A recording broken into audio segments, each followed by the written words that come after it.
Hi everyone, welcome to Philosophical Perspectives on the Pandemic. Today we have with us Sarita. Thank you so much, Sarita, for joining us. And thank you for inviting me. Yeah, let's get to the first question. What is your area of research?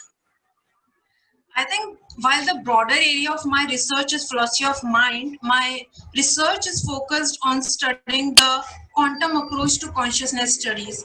So I'm studying the quantum phenomena in the brain.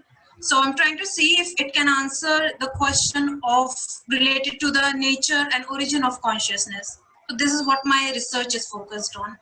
Okay.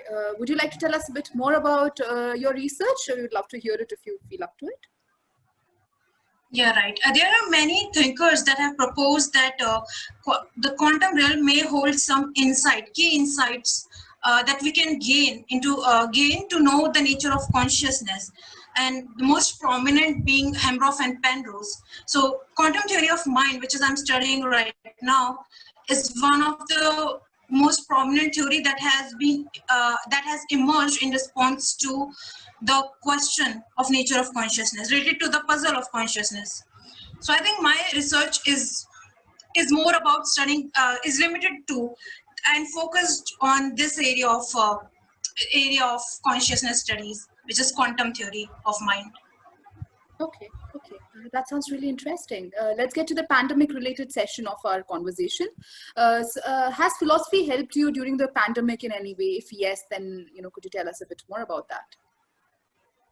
Oh, sure. I think Stoicism, as the other scholar talked about, I think times are very hard, and sometimes things can be overwhelming, especially when you are a research scholar. Even though my research work is not field work, so there is very less footwork involved, but I think my schedule is more or less the same, but things sometimes can be overwhelming. So I think Stoicism teaches us to remain resilient and indifferent to difficult situation, and we know that suffering is a part of life. So I think this is an opportunity in disguise, that it's a real test of patience, and we have to come out. We have to see it to the end.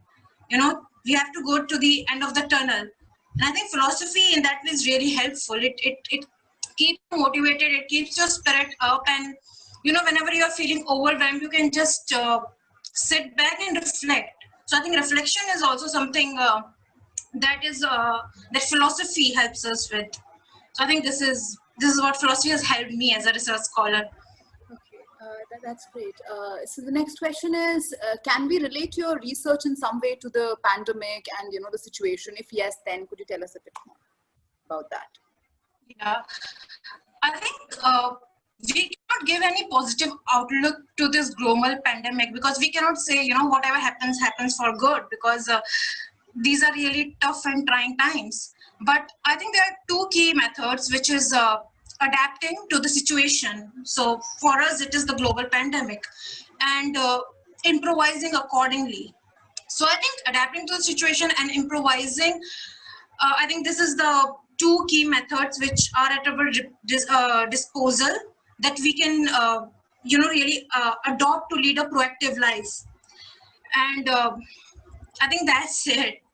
I don't think there is any direct link, but I think I think being a research scholar, these two things, you have to cope up with the situation sometimes and maintain a positive outlook on life in general. So I think this is my insight.